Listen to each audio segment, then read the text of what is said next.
Well, and Iowan is back home from fighting on the front lines of the war in Ukraine, and we first spoke to him in March. Well, Local 5's Khalil Maycock joins us now. And Khalil, you had that first interaction with this gentleman. You then caught up with him to see what his last 3 months were like there. Well, what did he tell you? Tell us all the details this morning. Good morning, sir.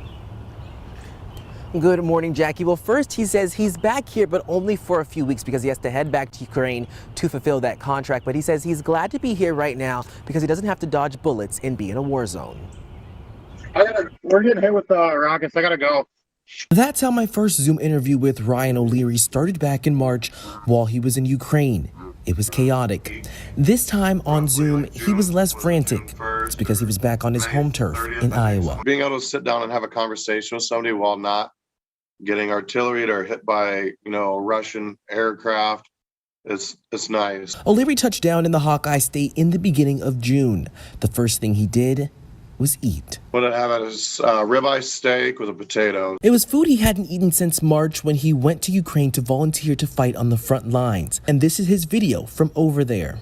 We fought over near Mykolaiv, near Kherson front. So probably about, let's say, 7 cities. 7 areas, basically. The volunteer fighter has battled in Iraq and is a veteran of the Iowa National Guard. He says fighting on the front lines in Ukraine meant constantly seeing death and hearing a barrage of bombs. With artillery, every day is a close call. Our building got hit with artillery. O'Leary says what kept him going while over there wasn't thinking of his family, but rather anger. Which sounds really bad, but I mean, some of the stuff that I've seen that the Russians have done is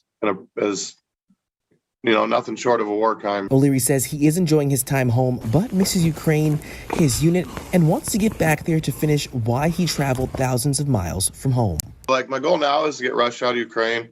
And if that means sticking it out and fighting for the next X amount of months, so be it.